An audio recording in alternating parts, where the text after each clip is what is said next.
07! Was that too energetic? I don't know. Anyway, 07 Commanders, and welcome back to my little corner of the galaxy. Shall we dog on Frontier again? We all know that I like to do that. However, I feel that that would be flogging a dead horse, shall we say.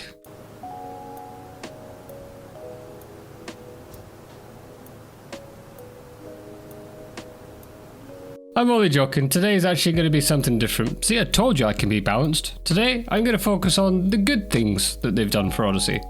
And that is on-foot exploration, at least looking around your ships. I think that stuff's really cool. So today we're going to go over my top 5 ships to see on foot in Odyssey. But first, I've got some bills to pay, so I'm going to take the advice of Yamix07. Good sir, thank you very much for the advice. I'm going to put a couple of things out there now. So I am on Patreon. Don't click off the video just yet. But yes, if you want to somehow, for some reason, support these god-awful videos that I do on YouTube, then feel free to catch me over there. And also, for limited time only, though how limited this is actually up to Frontier Developments. How limited this is entirely up to you. So I've kind of made like a merch thingy-majig. I thought it'd be kind of amusing to meme on Odyssey a little bit. Innocently, I've not been nasty. So if you'd like to get something like that, then pop over to the link in the description and see if you like anything. If you don't, it's all fine. It's all good. Anyway, shall we move on from the typical YouTuber BS of buy my Great, thank God, because that felt weird. Anyway, let's go. My top 5 ships to walk around on foot in Elite Dangerous Odyssey. Let's go. Coming in at number 5 is Eddie the Imperial Eagle. Seriously, those Imperial folks know how to make some stunning ships. And by God, their workers work really hard. I mean, Gutamaya have taken what was already a pretty cool looking small combat ship with a normal eagle and turned it into something that you wouldn't even want to get a scratch on. Never mind take it into a conflict zone. So, there's not really a whole lot different here to look at compared to the original eagle.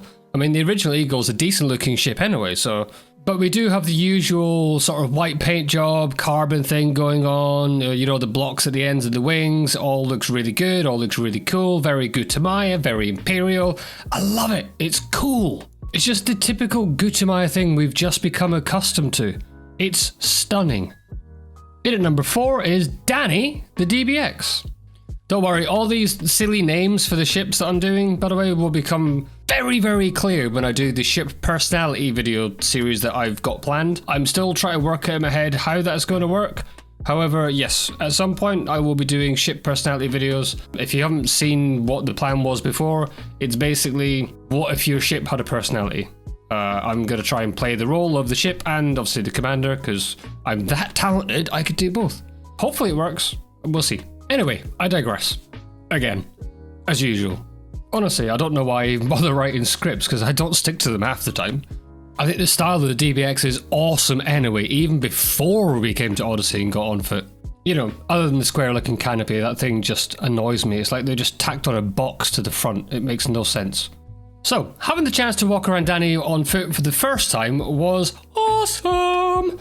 I absolutely love the way that the engines drop and become part of the landing gear when you land anyway. So to kind of see that happen while you're, well, obviously it doesn't happen while you're on foot, you're in the ship, but to see it like from, on foot, it's just fantastic. I love the burners at the back as well, like the single rear one at the back. It just looks damn cool.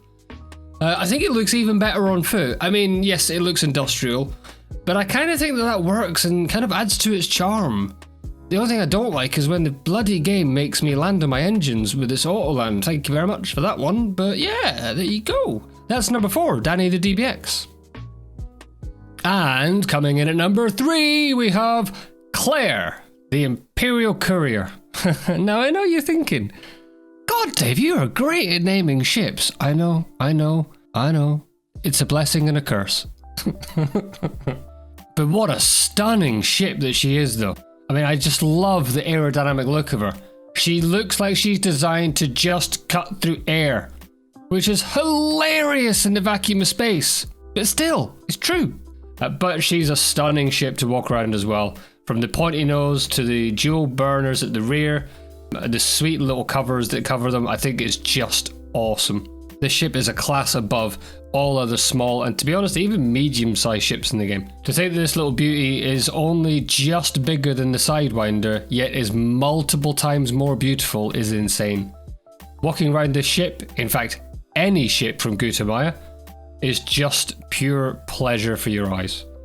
I was going to go a different way with that, but I thought I'd keep it clean. Wait, hold on. Is Dave shilling for a company here? No, it's a fake company. But yeah, I mean, from the red heat vents to like the blue lighting and the rear end, it just all works. It's such a gorgeous looking ship. All right, we're getting closer to that coveted number 1 slot. Are you getting excited? I know I am, even though I know the answer, but still. Anyway, coming in at number 2, she's another Gutamaya beauty. I can't help it. I like my Gutamaya ships. What can I say? I'm a slave to them.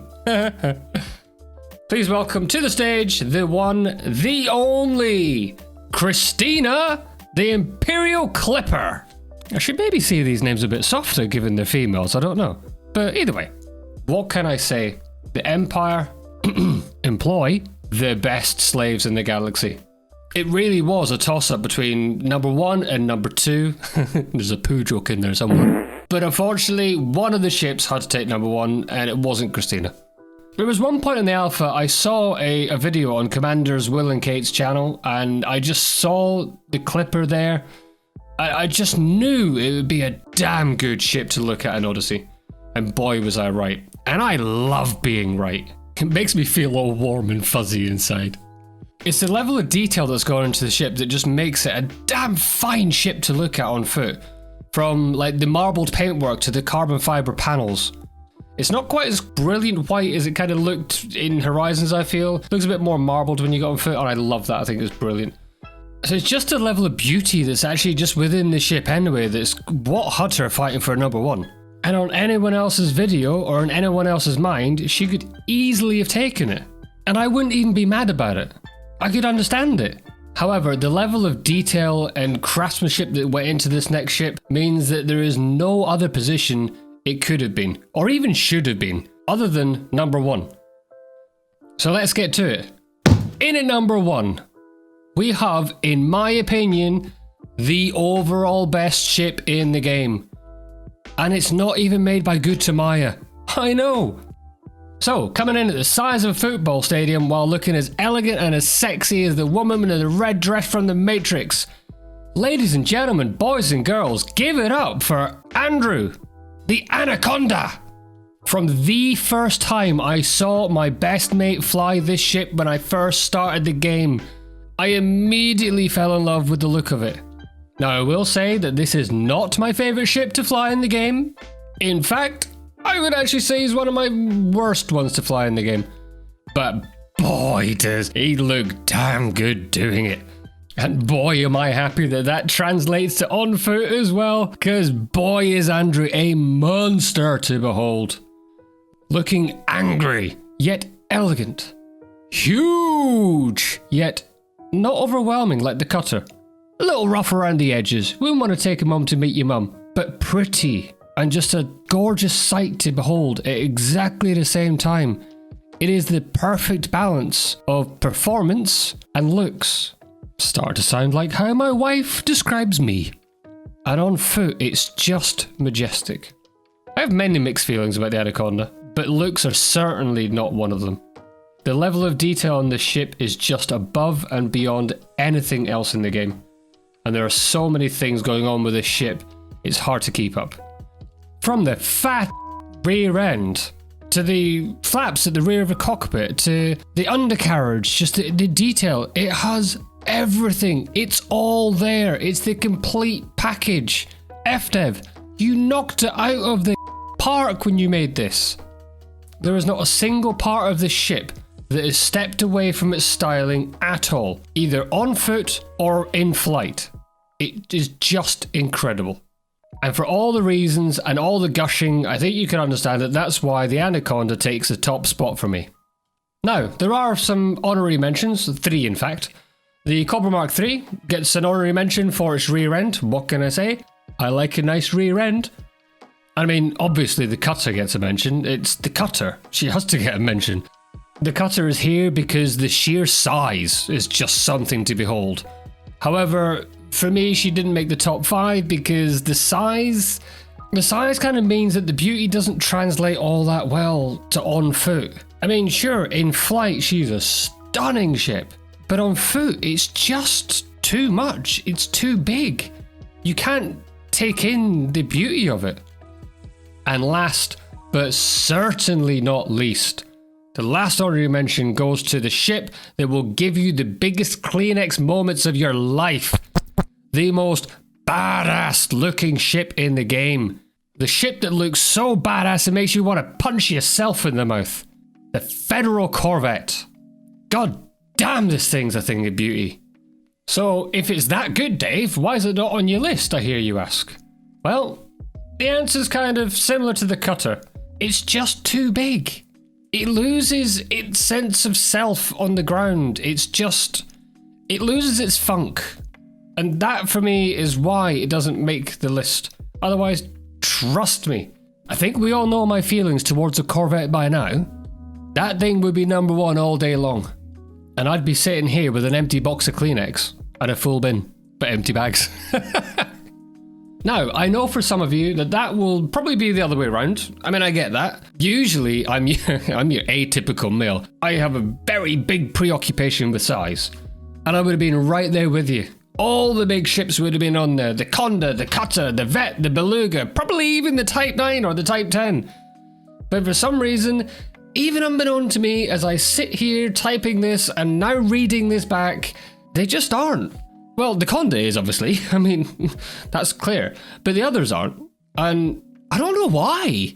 I guess kind of during this whole thing, because this video is actually taking quite a long time to make, I've learned something about myself. Apparently, I'm not who I thought I was. Or maybe I've just grown as a person. I don't know, I'm confused. What I thought would be in the top 5 isn't in the top 5. So, I don't know what to tell you. But hey, that's just how I feel. And you can't help how you feel, right? So, there we have it, Commanders. That's my top 5 ships to see on foot in Odyssey. I think in certain parts, FDev have done extremely well. I might be very critical of them, but as I've said before, I'll give them props where they deserve it. And I don't think anyone could say that they haven't done a good job with the ships, or how the ships look on foot. I think they've done really well with that, so fair play to you, FDev. I doff my cap to you. So, tell me, what are yours? Did you end up with the same 5 that I did? Probably not, obviously, but did you find something out about yourself? Hey, did you grow as well? Let me know in the comments below. If you like this video, I don't know, maybe think about dropping me a sub. I don't normally ask for subs on the videos, because usually if you're going to sub, you're going to sub anyway. But this time I thought I'd ask. I'm on a push to 1,000 subs now. I'm really damn close. I'd love to get there by the end of July. My original goal was the end of the year, so that's cool. I mean, we're ahead. Thank you very much to the support. I love it. It's brilliant. I mean, I'm not going to lie. I'm still slightly confused why 640 of you want to subscribe to my channel, but you have, and that's freaking awesome. So thank you. But if you could drop a sub if you liked the video, awesome. If not, don't worry. Happy days, 07, be on your way. No hard feelings.